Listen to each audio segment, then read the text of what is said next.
Yo, yo, yo, yo, yo, yo, yo, yo. What's good, everybody? Welcome to another episode of the MOP podcast. I'm your host, Mario, and today with me, I got a special guest, the great Robin Lundberg. Robin, first of all, thanks for being here, and how are you doing, bro? I'm doing well. Thanks for inviting me. What's going on? I appreciate your work. I follow you obviously when you write for SI, and obviously for people that don't know, Robin is he works for Sports Illustrated.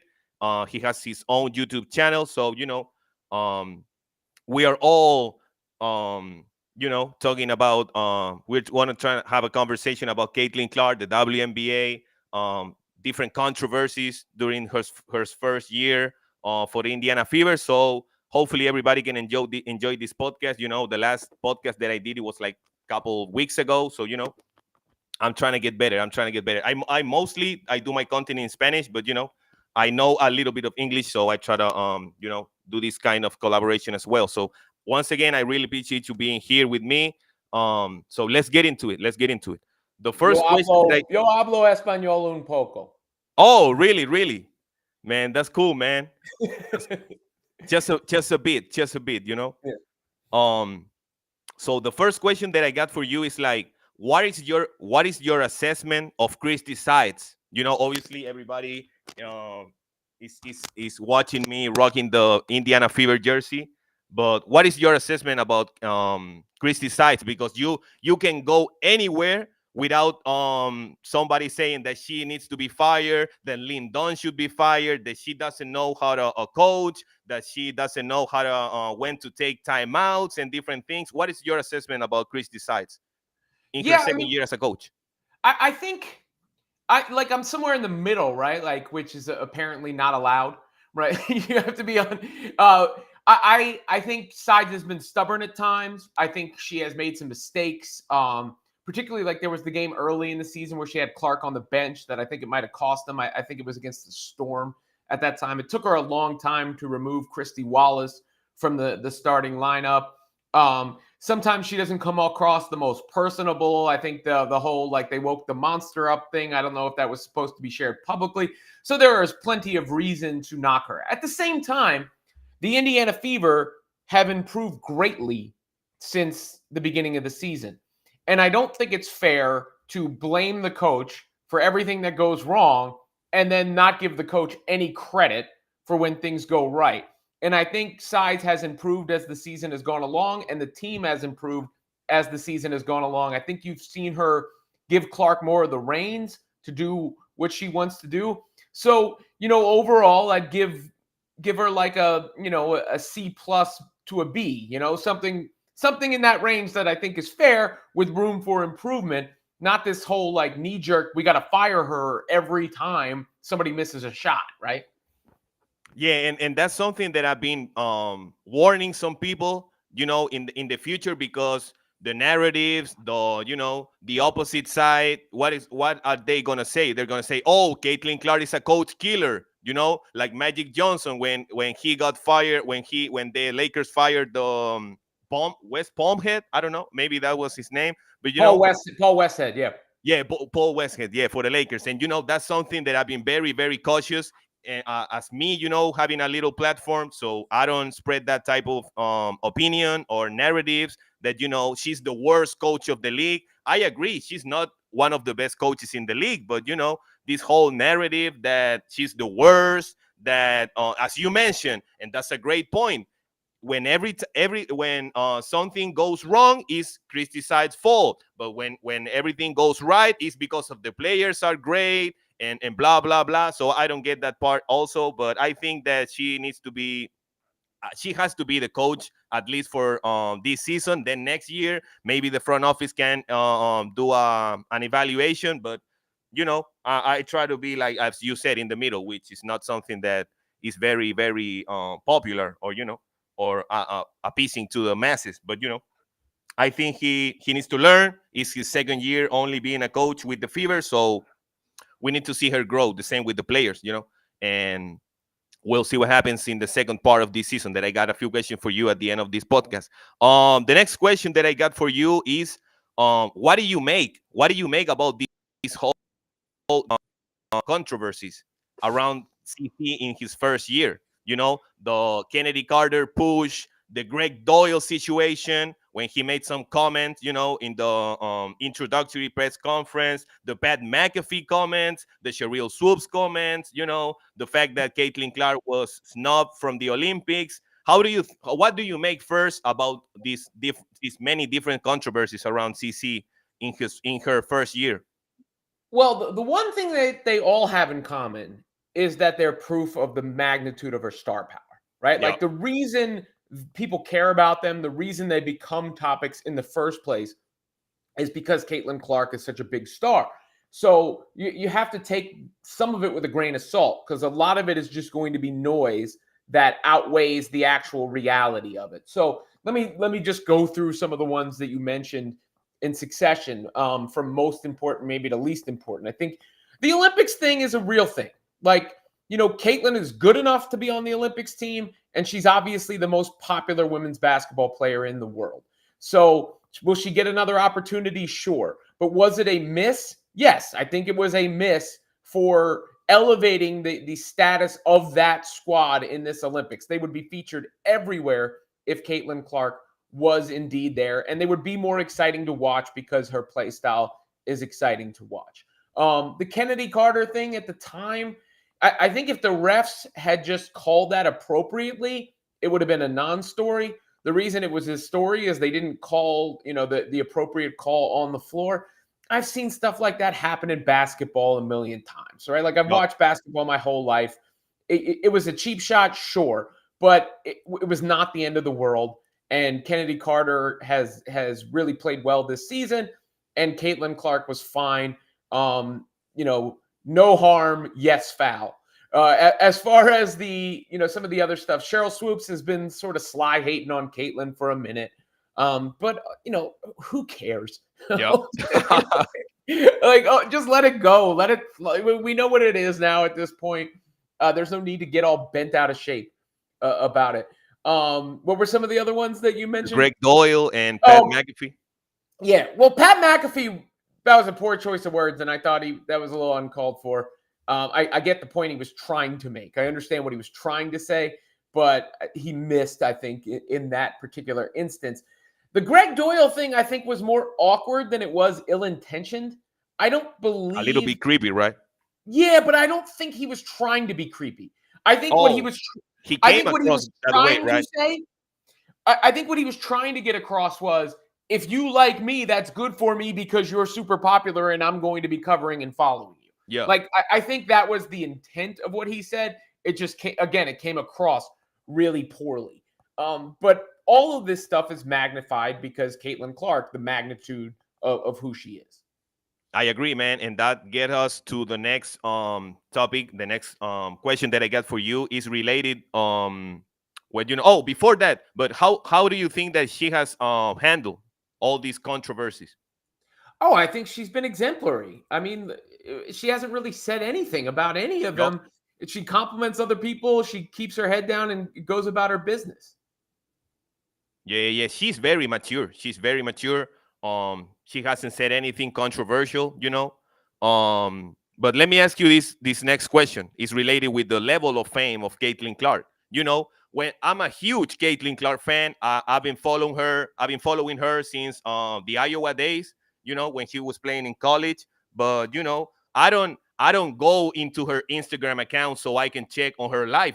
She's not uploading stories. She's not letting us know about her life. It's like when I wanna know and wanna see Caitlyn Clark, I go and watch her game, her play. I go and watch, some commercials. It was funny when she was part of the State Farm commercials. But the level of fame is incredible. And what do you think about this whole lot of channels on YouTube that are like mainly dedicated to Caitlyn Clark? It's like, to me, that's something that has been very, very surprising. It's like you got black people, you got white people from different races. Even you got someone from South America that my mother tongue is Spanish, but you got someone like me too. But what do you make about obviously the fame of Caitlyn Clark, but the phenomenon of several YouTube channels related to her, and they are uploading videos mainly about her. Yeah, I mean, look, I would fall into that bucket now, right? I mean, I think again, it comes into it's the same story. I'm saying the same thing, right? Like the magnitude of Caitlyn Clark's star power, but Clark, here's the so you mentioned off the top that I run a women's basketball website through Sports Illustrated. It's called Women's Fast Break on SI, and I'm writing a ton of women's basketball content. I used to be a full-time employee of Oh, Sports Illustrated. I'm not. This is so I can set the context. No worries. I don't mean, I worry. do work with Sports Illustrated to publish that content and my own YouTube show. I used to work at ESPN, whatever. But there was a situation where I reached a bit of a crossroads career-wise, and when I started talking about that topic, on my YouTube, when I began that YouTube, is when I started seeing a whole bunch of a new audience coming. Yup. And every time I did it, it kept working. So I thought to myself here, not only obviously could this be advantageous for me individually, but I realized how much of a unique moment in time this was, right? Like as a basketball fan, this is a once in a lifetime kind of moment, a general sea change kind of moment. Caitlyn Clark is a transcendent figure. I've called her, the Michael Jordan of women's basketball because of the generational impact she could have. And that's why when you list all those controversies, again, people get mad because I don't take some of them so seriously, because what I really know is the big picture here. The Oh yeah. big picture here is all of that is because Caitlyn Clark is massively popular. And you don't become massively popular if people from all walks of life, all backgrounds, all skin colors, different regions aren't supporting of you in general, aren't supportive of you in general. And I think a lot of that, and the vast majority of that, actually comes because simply basketball. Like when you look at her ability to play basketball, that's what attracts people to Caitlyn Clark, I believe. There's always other factors, there's always nuance, but mostly.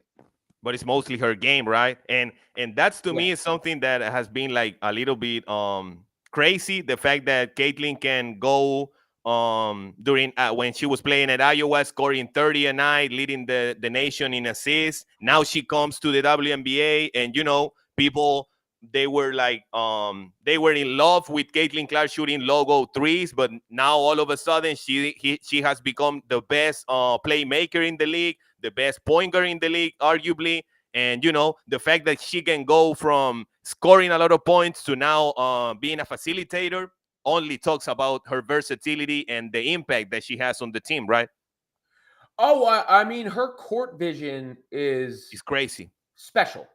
It's on the short list of the best I've ever seen, man, woman, whatever, right? Like when you talk about like LeBron James, that was something that stood out about LeBron James to me early in his career that you've seen go throughout his career, is the way he saw the floor. I refer to it as a basketball genius, right? Not everybody is a basketball genius. They are few and far between. LeBron James is a basketball genius. Magic Johnson was a basketball genius. Steve Nash, Jason Kidd, like a rare exclusive list. Caitlyn Clark is a basketball genius.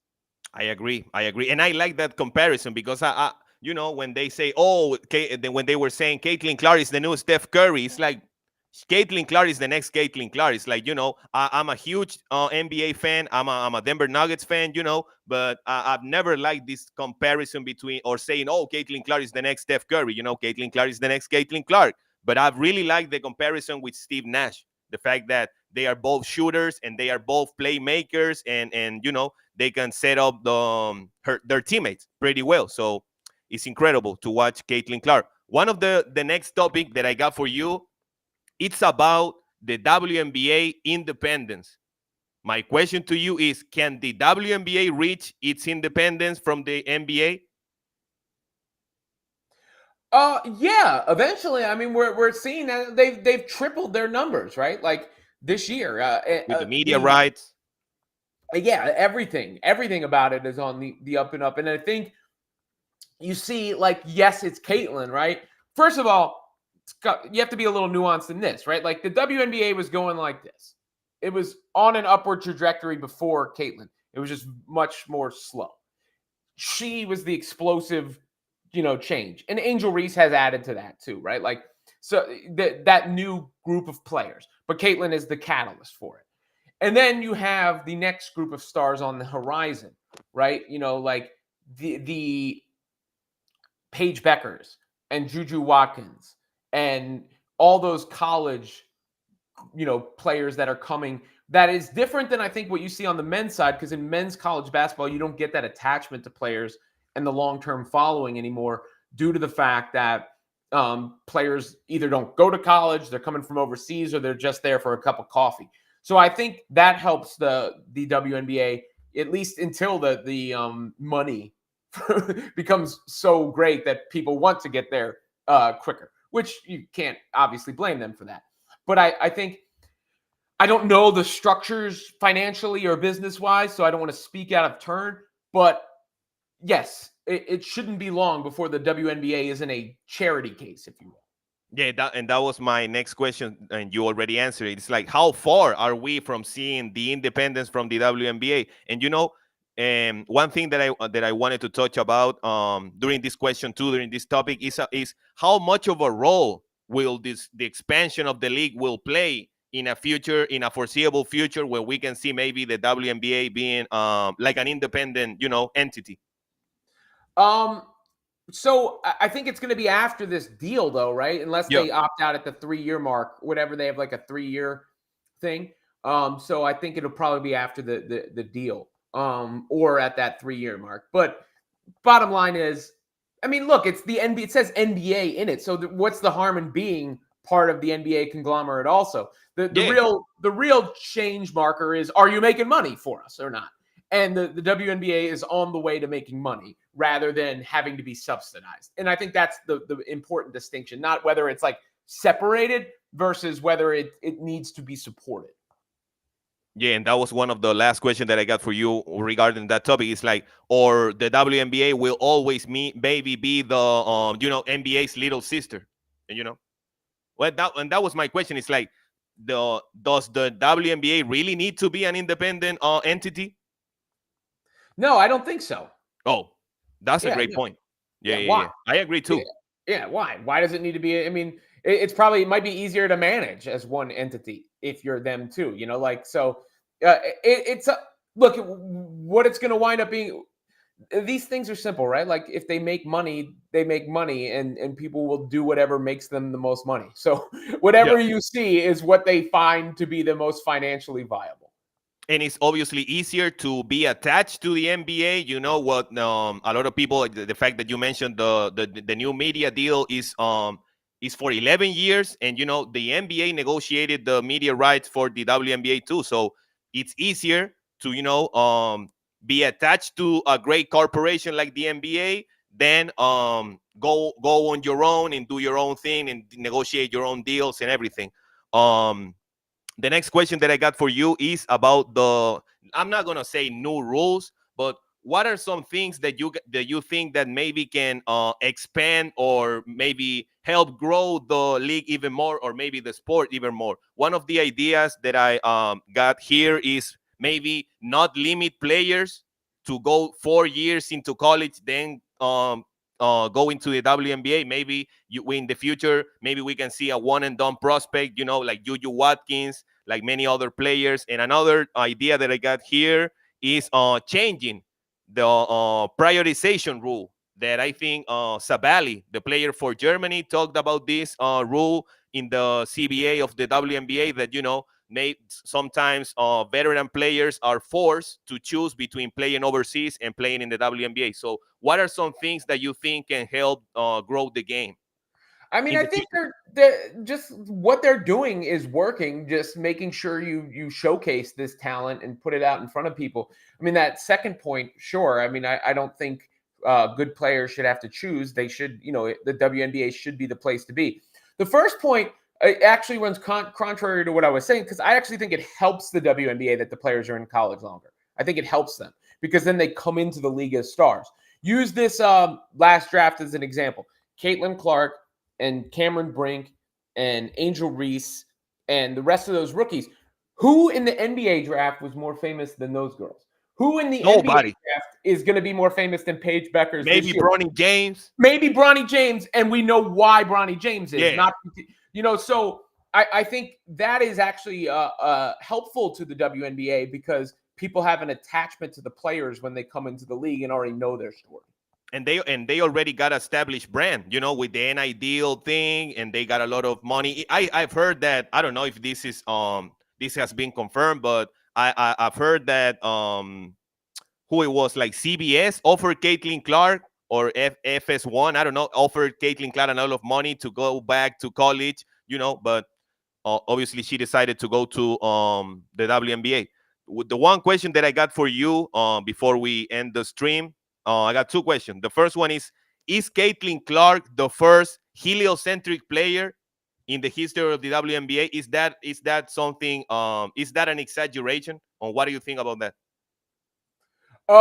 Yes, she is. She is. Wow, She is bigger than the WNBA. I Like agree. she's bigger. And I don't say that as a diss to any. So I think part of the problem is the tone and the words some people used around the rest of the league. So you didn't have to say like nobody cared about your bum ass without Caitlyn Clark, right? Like, of course, people are going to take that a certain way. They worked their Yep. whole lives to get to a certain place. With that said, it's obvious that Caitlyn Clark is the driving force behind this huge explosion, the catalyst, whatever word you want to use.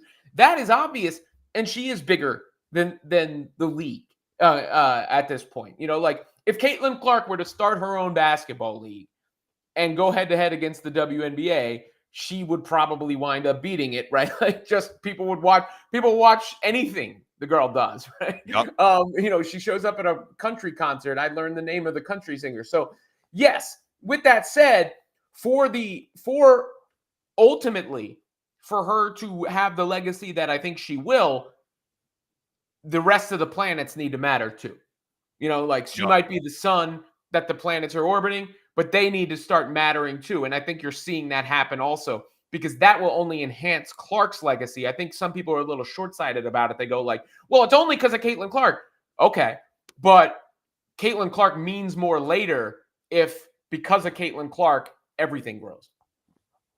I agree 100%. The last question that I got for you today, once again, I appreciate you being here. It's about the second part of this season. It was an Olympic break in between. In regards to Caitlyn Clark, what do you expect from Caitlyn Clark in these like 14 games left? I got some notes here. Do you think that maybe she can get 20 assists? I do. I think she can get 20 assists. Do you think Oh, that maybe she can score 40 points in one game? Do you think that how many triple doubles do you think she can get in the second part of the season? And one thing that people don't realize, I've never I've never heard this point before that someone has made is the fact that she was 2 blocks away from having a 5x5, 5x5 game, with at least 5 rebounds, 5 points, 5 assists, five blocks, and 5 steals. Is that I've never heard someone mention that. It's like she was 2 blocks away from a 5x5 game, and Wnba did that last year in the NBA. It was a huge deal. Oh, Wnba got a 5x5, and it's crazy. But what do you expect from Caitlyn Clark in the remaining games? I think you're going to see her scoring go up Yep. because she has a little time off and maybe her three-point shot comes back around. I think she will break the all-time assist record for a season easily. I think the Fever will be in the playoffs and be a tough out. Those other statistics, she's going to get another triple-double. I'm almost sure of it. Yes, I think she'll break her own assist record probably in a game if people are converting on the passes. And as I've said, the Rookie of the Year thing was a big topic. Caitlyn Clark is much closer to being MVP than she is Rookie of the Year. Well, I mean, she is the Rookie of the Year, but you know what I Yep. mean? Like, for that being a debate, I think she's going to finish second in MVP voting when the season is done. Oh, behind Asia. Behind Asia, yeah. Yeah. And I agree with that too. And my last question to you is regarding the Indiana Fever. What do you expect from the team? Can you see them scoring over 100 points in one game? in these 14 games remaining? Do you see them winning maybe five games in a row? I think the largest winning streak of the Fever this season has been 4 games in a row, and the most points that they have scored in a game, it was 95. So what do you expect from the Fever as a team in this second part of the season? Well, I think the Fever are going to be a tough out. I think they're a tough opponent for everybody, and I think they have 3 legitimate All Stars. Right. The problem is they're a little overly reliant on those All Stars. I think when you see the Fever hit their true ceiling will be when they're able to put the pieces around those players because they're searching for that. Like if Lexi Hull and Katie Lou Samuelson were one player, they'd be in business. If Lexi Hull's Lexi energy and defense and defense Katie was Lou combined shooting, with right? Katie Lou shooting, right? Like they'd be in business. They need a wing player like that. I think eventually they're going to need to replace Nalissa Smith. I don't know. She's the fourth most talented player, but I don't know if she's the long-term fit there. But when you're building off of Caitlyn Clark, Aaliyah Boston, and Kelsey Mitchell, you're in good shape going forward. I agree. One last question. Do you agree with me that Erica Wheeler is like the most how can I say it, dispensable player? Do you think that they can get another player maybe if they trade her? Yeah, I mean, I don't know how much her value is right now. I mean, Oh they yeah, yeah. really, Because she's Caitlyn is not playing a playing. lot, right? She's not playing a lot. Caitlyn is playing so much. I mean, that's the other thing. Caitlyn plays a lot, and Erica's the only other ball handler. So eventually, if they're going to replace her, they need a backup point guard. She's probably in a pinch the only one who can come in. I just don't know. This is the way it works when you root for a team, right? You'll say like Erica Wheeler's no good. Well, let's trade her for something good. That's not the way it works, right? Yeah, and she's on a max contract, right? Yeah. Or she's definitely the highest paid player on the team. Yeah. Yeah, yeah, yeah. I agree with that. But I've seen a lot of videos with Verger. She comes off the bench. She can handle the ball a little bit, but we'll see what happens with Caitlyn Clark and the Indiana Fever. So I appreciate you, Robin, man, for being here. It was an honor. It was a pleasure. Once again, thanks for being here. Hopefully, we can do another collaboration in the future. I'll be reading your articles on SI. So I really, really appreciate you being here. It was a pleasure, man. No problem, man. Have a good one. So this has been the NBA MOP podcast, Mario Operandi podcast. Shout out to everybody that was in the chat. I wasn't able to read the comments, but you already know it's the MOP podcast. I was here with Robin Lundberg. So until next time, everybody, I'm out. And don't forget to don't forget to like this video and subscribe to the